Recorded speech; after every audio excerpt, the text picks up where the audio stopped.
Okay, I'm here with Tom. He's written a book called Herpes Saved My Life.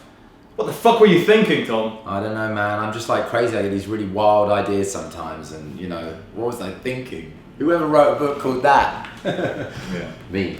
Good, but seriously though, when you first told me the title, I was like, wow, this man is brave.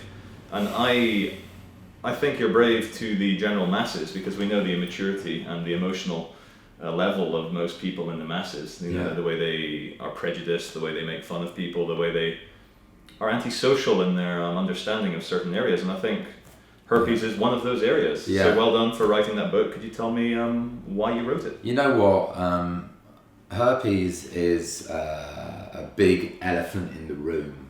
And what I mean by that is, it's a very common, highly contagious virus. Tons of people have got it, tons of people have got herpes here, and tons of people have got genital herpes. It's a very common, highly contagious virus, but it's got a really bad stigma. Nobody likes to talk about it, nobody likes to admit it, nobody likes to let their partners know about it, and it causes all sorts of, really massive problems in all sorts of weird ways. So, there is a negative stigma about it. And even, I was reading a newspaper the other day. I mean, there's been a case in the newspaper recently in the UK where a guy was actually put in prison for giving herpes to his girlfriend. What? Without telling her.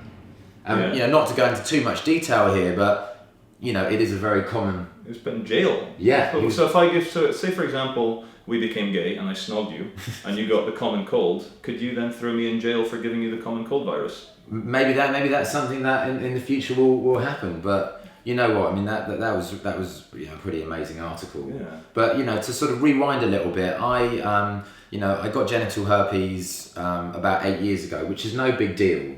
Right, tons of people have got it, and for most people, it's it doesn't really bother them. A lot of people don't even know they've got it because they don't have outbreaks. But for me, I literally got an outbreak every 2 weeks for about 3 years. So that was a real nightmare. I mean, you can imagine, 22 years old. I was going out partying, having lots of fun. Meeting girls, all of that sort of stuff, and that just knocked me for six. To have that. Every couple of weeks for a few years. How long would each outbreak last? Well, it would last about 2 weeks. So every 2 weeks for 2 weeks? Yeah, and just as I got better, I'd start getting ill again. Shit. So, in the process, I had to stop drinking, I had to stop taking drugs. It pretty much ruined any chances I had with girls at the time, just because it ruined my confidence. And I can remember there was a time when I was... I'd been ill for quite a while, and I just thought, this cannot go on any longer. How many years had passed? What is going on here? And you know what? I'd been to a lot of doctors, and I've got a lot of respect for Western doctors, but they all gave me the same answer. Firstly, none of them believed that I actually had them that regularly. That was the first thing. And secondly, their only real option is something called a cyclovir, which is a pill that you take, which is a bit like Zavirax. Yeah. But it's a pill and it stops you from having outbreaks. But there are certain side effects. You get a headache, you feel sick, you feel a bit miserable, and it's not great. And it costs money as well. So, I thought that's a bit of a bogus solution. So I went on the rampage for cures and solutions, and I got into I did everything. I did Chinese medicine, I did reflexology. I did homeopathy. I spent 4 years training to be a clinical hypnotherapist. I'm a fully qualified clinical hypnotherapist, and I just did a master's in cognitive behavioural therapy. I've really sort of tried all sorts of different stuff, and in the process, I managed to pretty much cure myself. I mean, you can't cure the virus, or so they tell you, but you can stop having outbreaks. So it's almost like becoming one with the virus and losing fear of it. Yeah, well, that is part of, one of the things you learn about the virus is it's linked to your emotions. It's a skin issue, right? You get it on your skin. And if you have a skin issue, generally your skin is how you reflect your emotions, Mm-hmm. If you're angry, you look like, you might have a grey face. If you're embarrassed, you're red. If you're sick, you look pale. It's how we express ourselves. And your skin is connected to your nervous system to your brain. Mm-hmm. So, if you're going out generally speaking, you get outbreaks when you least want them. When you're going out on a hot day, Yeah. You know, or you've got a job interview or something like that, or you're going So through some stress.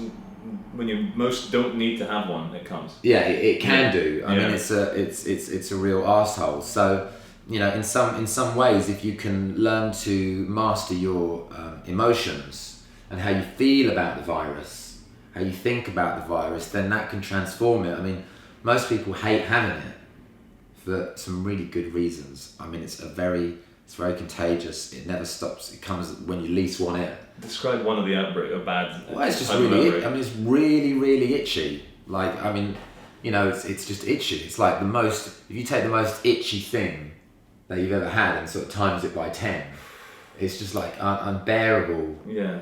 Unbearable itchiness, and then, you know, you've got all sorts of other stuff. I mean, which, you know, if you have it, you might have swollen glands, flu-like symptoms. You know, swollen lymph nodes.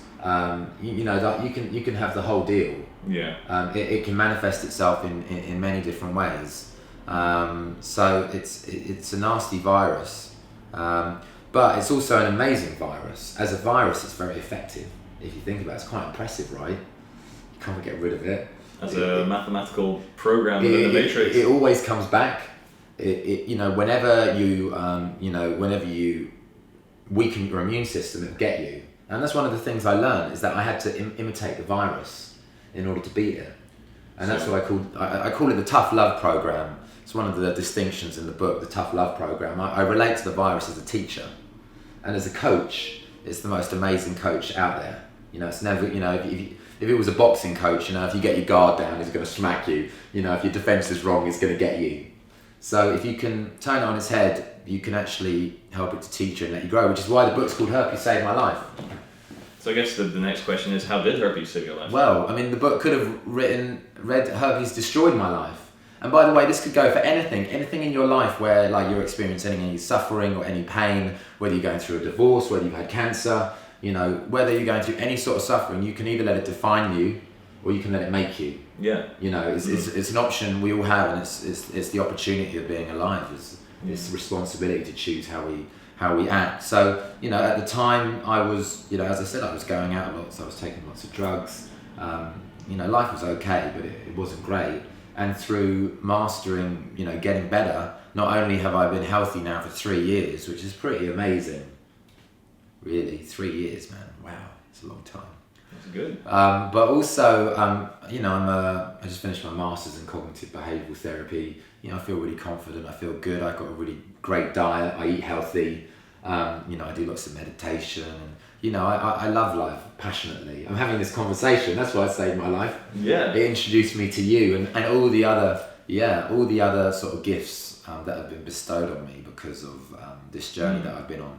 So, you know, the book essentially outlines some of the techniques I've used to get better, how to deal with outbreaks, but more how to deal with them from an emotional perspective. Yeah. You know, if you can change how you think and feel about the virus, if you can make friends with the virus, it's not easy, but if you can make friends with it, it sort of goes away. There's a really cool Zen story I always like to recount. And it's of the you know, this guy who's trying to meditate, and he goes into the field and he meditates, and every time he meditates, there's a tree next to where he's like chilling out, and there's a big pile of crows, and they just come squawking Every time he goes and meditates. and he's like, oh, these, you know, he goes back to his master, I cannot meditate, these crows keep coming back. And his master tells him to accept the crows, and, you know, to accept that they're there, and to you know, make friends with them, to be okay with them making noise. Mm-hmm. And after mastering this, you know, the crows didn't come back. Just like background. Yeah, they stop coming. And the same is true a lot of the time when you accept and face the things that you're afraid of. The way I put it in one sentence is, the things that bother you will continue to bother you until you don't let them bother you anymore. Exactly right. Exactly right. I mean, you know, you've got to face that. You can't run away from that. As long as you run away, it's going to chase you. It's you being bothered by it. It's you. It's in here. Oh my God! There's no escaping from it. You can move to the other side of the planet. Yeah. And the things that bother you, you know, will continue to bother you. Yeah. Exactly. And you know what? I mean, a lot of people don't have this problem. A lot of people have the virus, but they don't have outbreaks.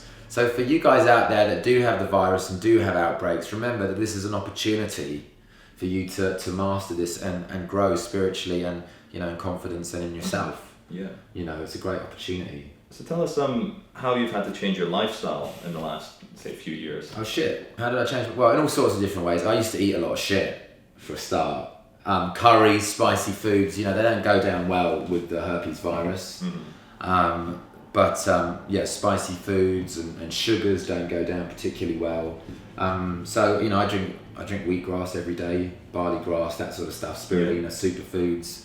I don't eat meat anymore. That's not necessarily down, you know, just down to because of the herpes. It's a choice I made for other reasons as well. But that's, you know, definitely helped. Mm-hmm. You know, I eat a lot of broccoli. You guys out there, you've got to eat broccoli and spinach. Spinach in particular. Oh, those dark greens. The darker the better. Ooh. Full of all sorts of good stuff.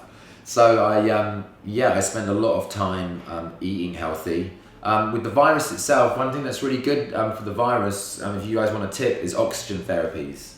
Anything that's got high oxygenation in. So if you alkalize, like with superfoods and spirulina and broccoli, that's really good because that, you know, oxygenates the body. But you can also get oxygen therapies like DMSO cream, which is called rose cream, which has got, you know, an extra oxygen molecule in the cream, or your oxygen mouth spray, and that makes a really big difference to the virus because viruses don't like oxygen.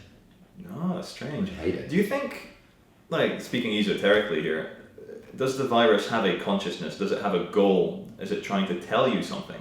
Well, I think I don't know. I mean, for me, it's up to you whether you want to listen or not. That's the trick. I mean, maybe everything's trying to tell us something. Maybe just we're not always listening. But that's you know, if you're interested, then I think you can learn from it. Is it trying to tell me something? I generally think I was blessed for having it. Yeah. You know. And I think many of the viewers will be thinking now, well, you've written a book about it. You're very open. You're very brave in facing your fears. How has it affected your sex life? Has it? Well, I mean, I think, you know, the important thing is to be, you know, really open and honest. And I think a lot of people are afraid of sharing that sort of information with their partner. Yeah. And what you generally find is that once people know about it, it's not really a big deal. Yeah. They're happy that you told them. But I think there's a lot of negative stigma, and I think a lot of people, you know, overestimate how bad a thing it really is. Mm-hmm. And, you know, if your partner doesn't like the fact that you've got it, well, you know, they've done, if they don't want to pursue the relationship, they've done you a favour. You know, like, I don't think anyone would want to be, you know, you can find out, you know, whether they're really into you or not. Yeah. So for me, it's transformed a whole load of different stuff because, you know, I don't have to cover anything up. I don't have to hide. Yeah. So it's great. I have a lot of fun. Yeah. Good stuff. Well, anything else you'd like to add? Anything else I'd like to add? Just, you know, guys, if you want to check out the website, it's www.herpesavemylife.com. There's a little video of me on there. There's a hypnotherapy audio, which is a hypnosis recording, helping you strengthen your immune system and stop having outbreaks. Mm-hmm. And the book as well deals with all the different methods and techniques that I use to stop having outbreaks, but it also deals with all the sort of the tricky stuff, you know, like dating, you know, going out with girls or boys for that matter, you know, whatever you're into, how to have those conversations, like how to really like transform your life. Yeah. Because it can transform your life if you let it. Whereas if you just think, oh shit, this is just terrible, I've got to get rid of it, and isn't it a pain that I've got this, then it's not gonna, it won't transform your life. Yeah. You know, so you have to be open to what it wants to do. But yeah, check it out and let me know what you think, man. I've got a little. You can drop a little message in the in my inbox and tell me whether it's useful or not. Good. Well, the main reason I want to speak to you, I guess, was because my work is all about lowering fear and raising love, and the only way to do that is through understanding. That gets rid of fear.